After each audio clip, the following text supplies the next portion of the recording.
Have a very good day to all of you my dear students.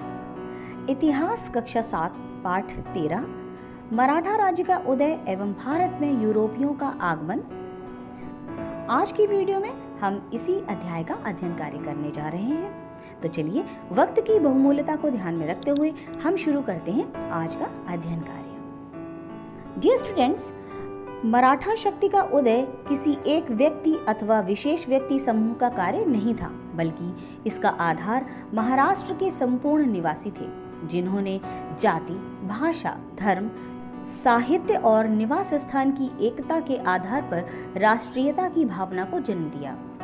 Aurangzeb की प्रशासकीय अव्यवस्था के कारण केवल उत्तर भारत में ही नहीं वरन दक्षिण भारत की मुस्लिम रियासतों में भी गहरा असंतोष था। सोई हुई मराठा जाति को रामदास, तुकाराम, श्री एकनाथ जैसे संतों ने एक भाषा, एक ही प्रकार के रीति रिवाज और एक ही जीवन पद्धति की भावना उत्पन्न करके एक सूत्र में बांध दिया। मराठों में राष्ट्रीय भावना का संचार करने के लिए शिवाजी के रूप में मराठों को एक वीर योद्धा और नेता मिल गया। शिवाजी ने मराठों को संगठित करके दक्षिण में स्वतंत्र राज्य की स्थापना की। आइए हम चर्चा करते हैं शिवाजी पर। मराठा साम्राज्य के प्रथम शासक शिवाजी थे। शिवाजी का जन्म अप्रैल 1627 ईस्वी को शिवनेर के दुर्ग में हुआ था।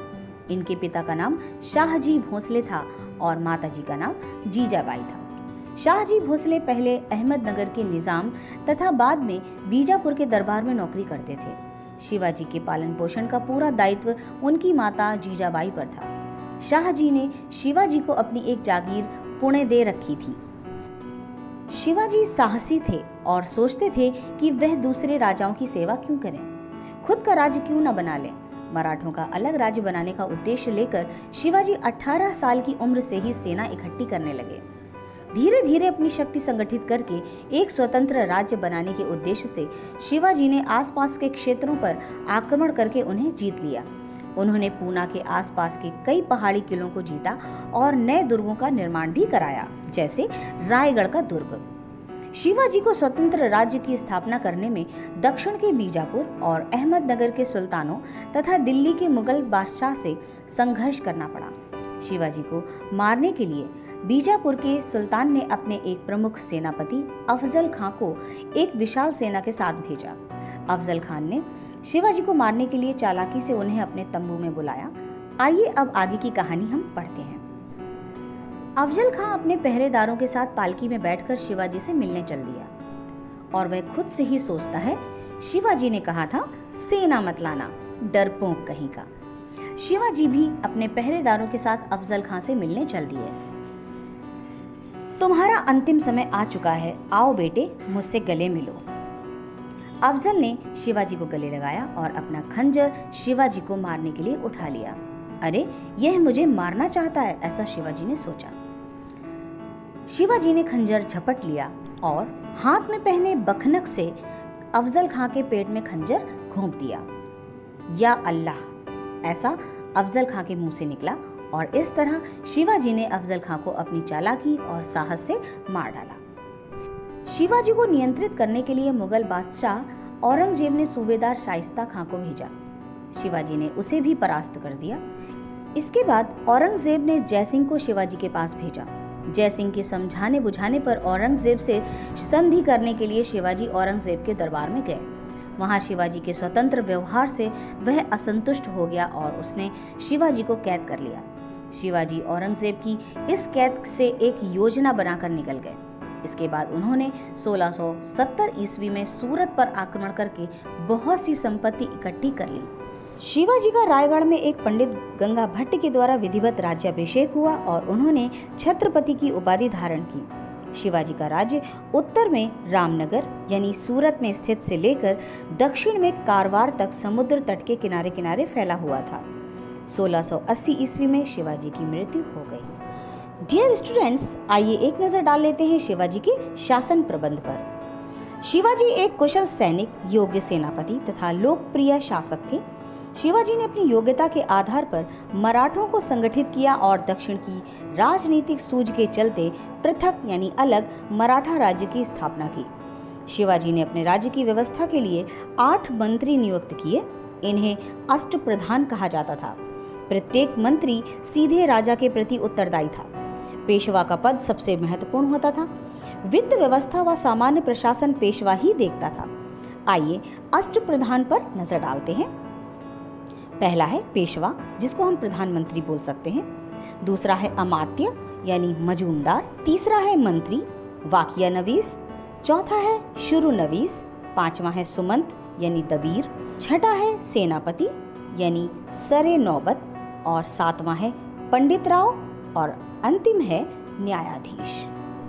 साम्राज्य की सुरक्षा और विस्तार के लिए शिवाजी ने एक नियमित और स्थायी अनुशासित सेना की व्यवस्था की। उन्हें नगद वेतन दिया जाता था। उन्होंने एक बड़ा जहाजी बेड़ा भी बनाया। मराठा राज्य की आय का प्रमुख स्रोत भूमि पर लगने वाला कर यानी टैक्स था। इसके अतिरिक्त शिवाजी ने अपने राज्य के पड़ोस के मुगल क्षेत्रों से चौथ, जिसे आय का चौथा हिस्सा बोल सकते हैं, और सरदेशमुखी यानी आय का 10वां हिस्सा नामक कर वसूल करना प्रारंभ किया। मुगल क्षेत्रों पर आक्रमण कर धन लुटा, जैसे सूरत बंदरगाह पर शिवाजी ने मराठा जाति को एकता के सूत्र में बांधकर मराठा राज्य को एक शक्तिशाली राज्य बनाया। शिवाजी के द्वारा स्थापित राज्य लंबे समय तक नहीं टिका रह सका। 18वीं सदी में मराठे भारत की एक प्रमुख शक्ति बने रहे। डियर स्टूडेंट्स, आइए एक नजर डाल लेते हैं शिवाजी के उत्तराधिकारों पर। शिवाजी के अष्टप्रधान मंत्री परिषद में पेशवा प्रधानमंत्री को सर्वोच्च स्थान प्राप्त था। शिवाजी के पौत्र शाहू ने एक ब्राह्मण बालाजी विश्वनाथ को अपना पेशवा नियुक्त किया। शाहू अकर्मण्य शासक था। बालाजी विश्वनाथ ने अपनी योग्यता एवं कुशलता से मराठा शासन को सुदृढ़ बनाया। उसने मुगल शासक मोहम्मद शाह रंगीला से दक्षिण इलाकों से चौथ एवं सरदेशमुखी कर वसूलने का अधिकार प्राप्त किया। उसने उन इलाकों पर पुनः अधिकार किया जिन पर मुगलों का अधिकार हो रहा था। सैनिक और आर्थिक दृष्टि से मराठों ने अपनी शक्ति को बहुत बढ़ा लिया और अब वे मुगल सेना का सामना भली भांति कर सकते थे। मुगल बादशाह औरंगजेब को मराठों ने लगातार गोरिल्ला या छापामार युद्धों में व्यस्त रखा। जानते हैं छापामार युद्ध प्रणाली क्या होती है? सेना की छोटी टुकड़ी, जिसमें सैनिकों की संख्या कम होती थी, ये शत्रु से आमने सामने युद्ध न करके पहाड़ियों व जंगलों में छिपकर उन पर पीछे से हमला करके भाग जाते। इस प्रणाली को छापामार युद्ध प्रणाली कहते थे। शिवाजी ने मुगलों से लड़ने के लिए छापामार युद्ध प्रणाली का प्रयोग किया था। इसे गोरिल्ला युद्ध प्रणाली भी कहते थे। जानते हैं मराठा संगठन के विषय में। बालाजी विश्वनाथ की मृत्यु के बाद उनका पुत्र बाजीराव प्रथम पेशवा बना। इस प्रकार पेशवा पद के वंशानुगत होने की परंपरा प्रारंभ हुई। बाजीराव प्रथम एक कुशल सेनापति, महत्वाकांक्षी एवं उच्च कोटि का कूटनीतिज्ञ था। उसने मालवा एवं गुजरात पर आधिपत्य स्थापित करके मराठा साम्राज्य का विस्तार किया। बाजीराव प्रथम की सबसे बड़ी उपलब्धि मराठा संगठन का निर्माण था।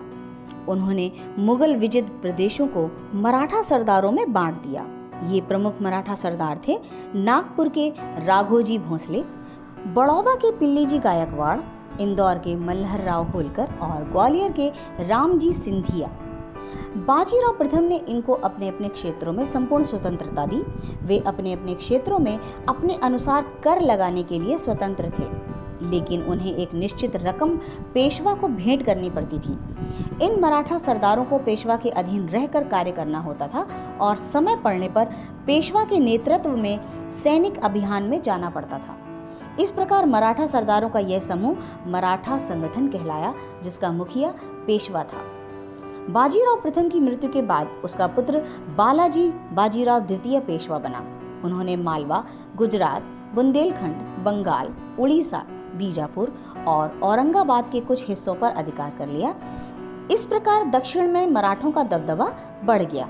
राजपूत, जाट, रुहेले, अफगान भी मराठों की शक्ति से आतंकित हो गए थे।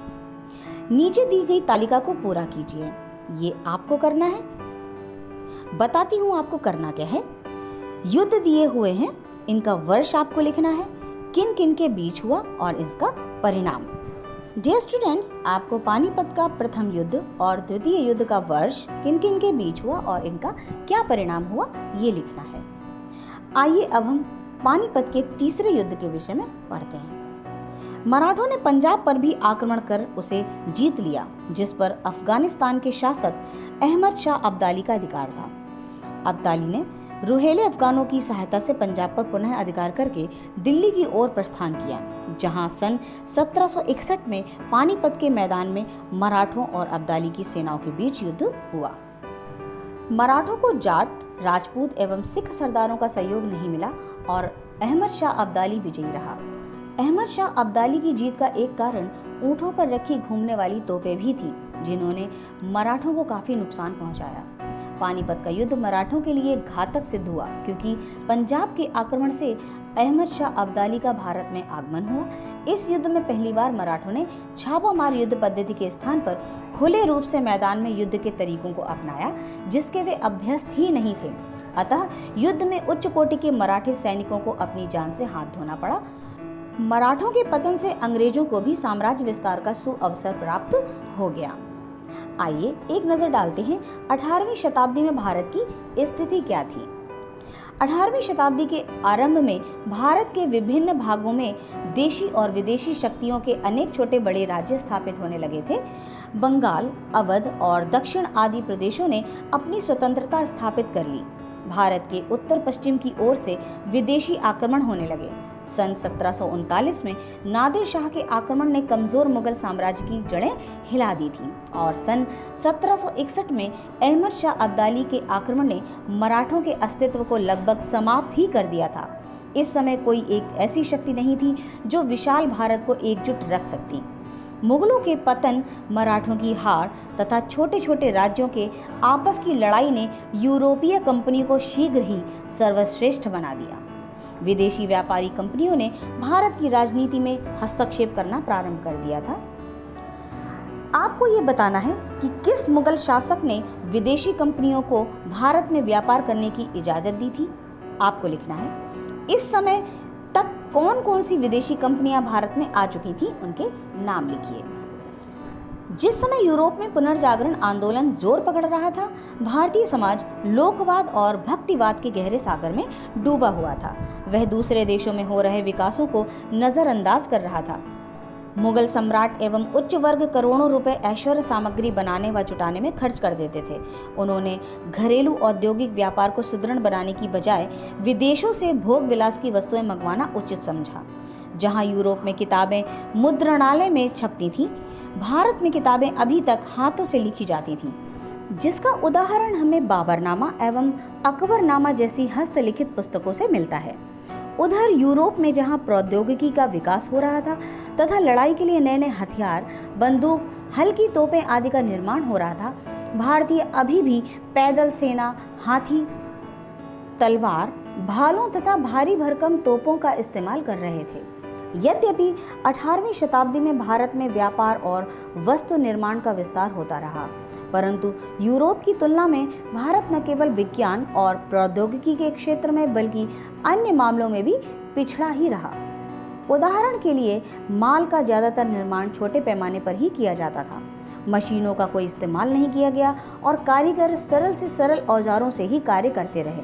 नतीजा यह हुआ कि कोई भी कारीगर चाहे जितना भी कुशल क्यों न रहा हो, उसकी उत्पादक क्षमता निम्न कोटि की ही रही। पश्चिम की तरह यहाँ के कारीगर तरक्की करके व्यापारी और उद्यमी नहीं बन सके। इसके अलावा दुनिया में यूरोपीय नाविक नए नए देशों की खोज कर रहे थे तथा भारत में विदेशी यात्री व विदेशी व्यापारी आ रहे थे। शक्तिशाली मुगल भारतीय नौसेना को सुदृढ़ बनाने के बजाय यूरोपीय जहाजों पर निर्भर रहे। उधर यूरोपीय देशों ने शक्तिशाली नौसेना तथा सुसंगठित व्यापारी बेड़े के कारण भारत के साथ व्यापारिक संबंध बनाए तथा इसका उन्होंने भरपूर लाभ भी उठाया।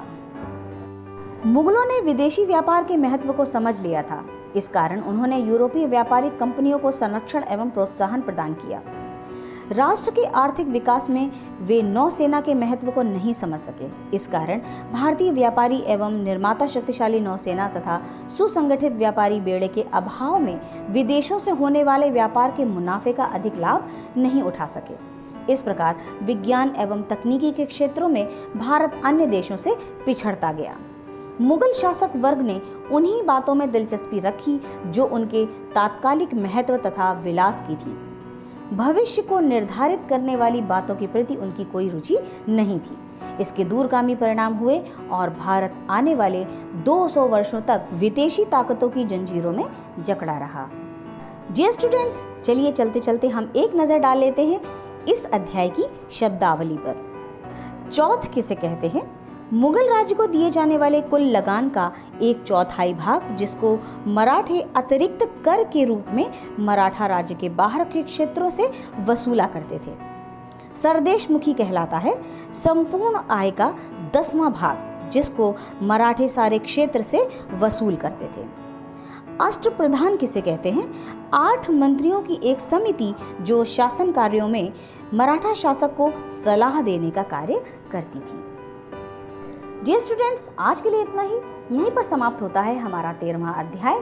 हम मिलेंगे अगले वीडियो में इसी अध्याय के आवश्यक अभ्यास कार्य के साथ। तब तक के लिए अपना खूब ख्याल रखिए, वीडियोस देखते रहिए और अपना अध्ययन कार्य जारी रखिए। यदि आपने मेरे चैनल को अब तक सब्सक्राइब नहीं किया है तो ज़रूर करें, और हाँ, बेल आइकन को दबाना बिल्कुल ना भूलें ताकि मेरे हर एक नए वीडियो के आने की जानकारी आपको सबसे पहले प्राप्त हो सके।